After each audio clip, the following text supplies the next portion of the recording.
Rome is the heart of history and culture. It is a fascinating city with ancient Roman ruins, art galleries and lively streets. But the most fascinating thing about Rome is undoubtedly its delicious cuisine. Roman cuisine consists of dishes prepared with simple ingredients, but very delicious and satisfying.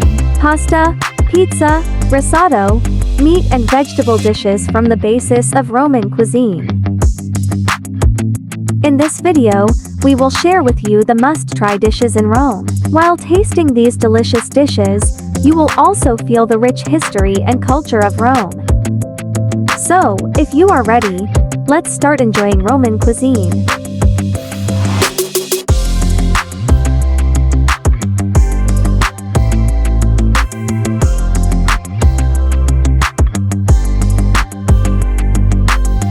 Dear viewers of the traveling channel, Merasi, the most famous dessert of Rome, is at the top of our list.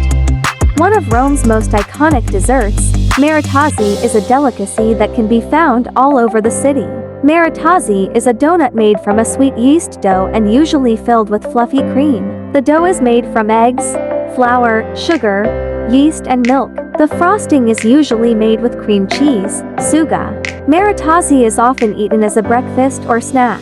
In Rome, there are many bakeries and cafes selling Merasi. While in Rome, I had the opportunity to try Merasi. I went to a patisserie called Il Maritazzaro and ordered a classic Merasi. Maritazzo had a fluffy and soft dough. It was a perfect blend of frosting, cream cheese and sugar. Maritazzo was a delicious and satisfying dessert. Merasi is usually made fresh early in the morning. So, to find the best Merasi, go to a patisserie or cafe early in the morning. Merasi is usually served at room temperature. So, when you order Merasi, don't forget to specify whether it should be hot or cold. Our second taste stop is pizza and spaghetti. Evet arkadaşlar, dilekler dilendi. Trevi Çeşmesi'nin hemen yanındaki sokaktan dün de gelmiştik buraya.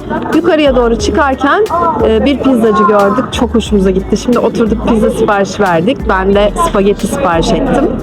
Bekliyoruz bakalım. Çok güzel gözüküyor. Roma maceramız bütün hızıyla devam ediyor. Buraya geldiğimizden beri sürekli makarna ve pizza yemekten sanırım birkaç kilo almış olacağız Türkiye'ye döndüğümüzde. Böyle, her şey çok güzel.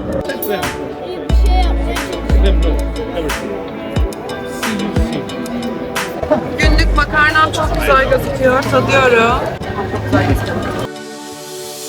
Our third taste stop is Trapino. The new taste of Rome. Trapino is one of Rome's newest and most popular street foods. Trapino is a piece of bread made from pizza dough and cut into triangles. This piece of bread is filled with one of the traditional Italian dishes such as lamb, tomato sauce and cheese. Our fourth taste stop is suppli and panzerotti. Bir sabah kahvaltısı yapalım dedik ve Kolezyum'un etrafındaki bir kafeye geldik. Kafede suppli Roma'nın meşhur yiyeceklerinden biri. Ondan aldım ve panzerotti aldım. Bir tane de panzerotti. Bakalım suppliyi çok merak ediyorum açıkçası ben nasıl diye. Yiyelim bakın, patatesli bu arada. Güzel de kokuyor. İçinde peynir var, harika.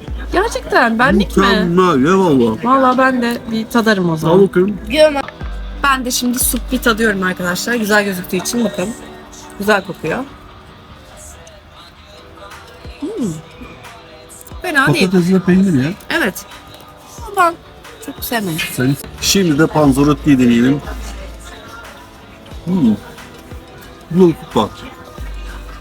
Afiyet Çok olsun. hoşuma gitti çok. Kahvaltıda panzerotti değil. Biz krep yiyoruz oğlumla. Ben muzlu.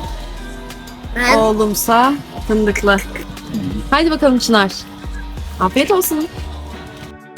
Our fifth taste stop is tiramisu.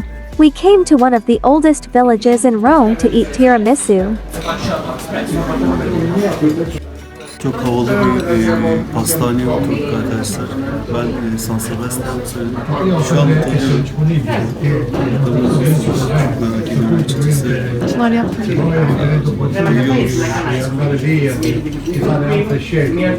Wow.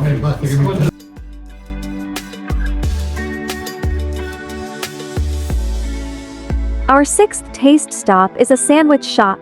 While in Rome, I had a sandwich experience at a sandwich shop called Panini Formaggi Pane. This shop is located in the center of Rome, near the Trevi Fountain. The shop has a small and friendly atmosphere. Behind the counter, a friendly and helpful man prepares the sandwiches. This shop is the place to find delicious sandwiches in Rome. The shop has a small and friendly atmosphere and stands out for its friendly staff.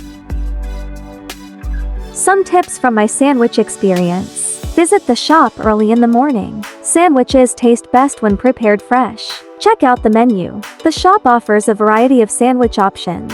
Customize your sandwich. You can add or remove any ingredients you want.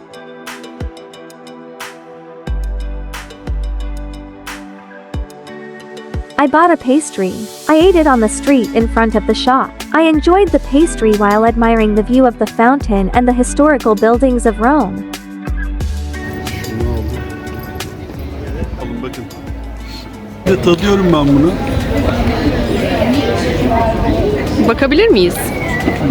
Ispanaklı böreğe benziyor sanki biraz. Ece'nin yaptığı ıspanaklı börek. Ah, gerçekten. Güzel güzel.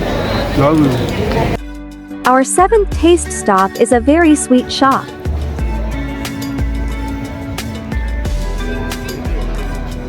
Everything in this shop has lemon in it. Cookies and lemonade became our favorite.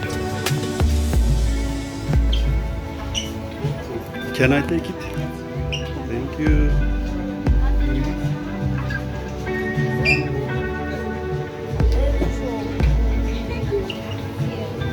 Everyone who shops in this shop is very happy. The smell of lemon makes everyone smile.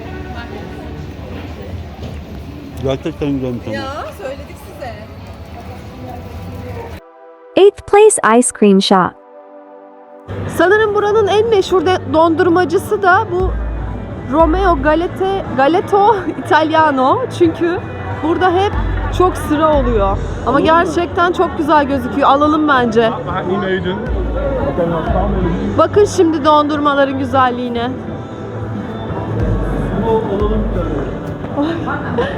Vallahi ben şu olanları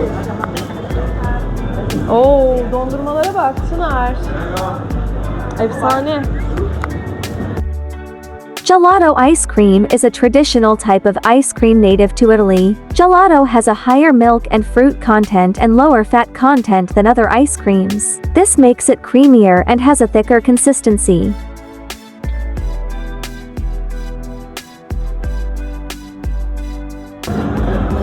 anne ben de tadabilir miyim? Tadarsın. Çınar tadını söyle Çınar. Hadi bu tarafa doğru gidelim. Beğendiniz mi? Çok güzel. Sen? Harika.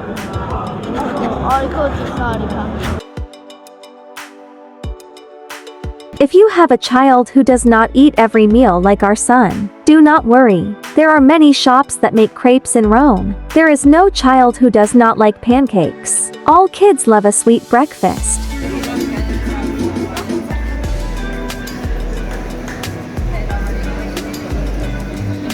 Benim şu antri bisküvi çok güzel.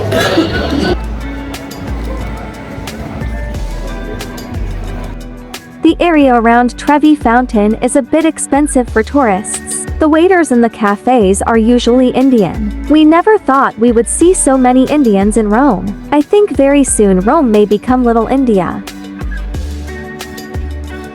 Time passes very quickly in Rome. It was evening so quickly. After traveling all day, we were hungry. Again, we didn't have many options for dinner in Italy. We were going to eat either pizza or pasta.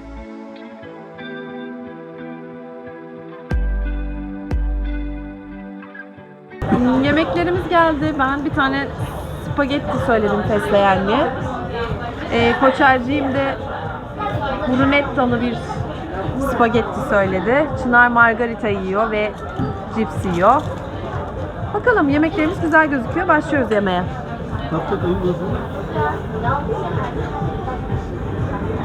Çok sıcak, şu an tadamam. Evet, Çınar tatsın. Ye. Çok mu sıcak? Yok, ben kesiyorum. Nasıl baba? Daha tatmadım. Narkoç beğendiyse problem yok. Beğendin mi? Üfle lan üfle. Hadi bakalım gencolar. Brunettalı makarnan nasılmış bakalım. Brunetta bir çeşit peynirmiş. Aynen. İtalyan peyniri. Ben krema gibi gördüm ama Tamam. gerçekten afiyet olsun. Our dinner was very delicious. We all left the table happy. We are traveling around. We had a very enjoyable time in Rome as a family. You can watch our other Rome vlogs.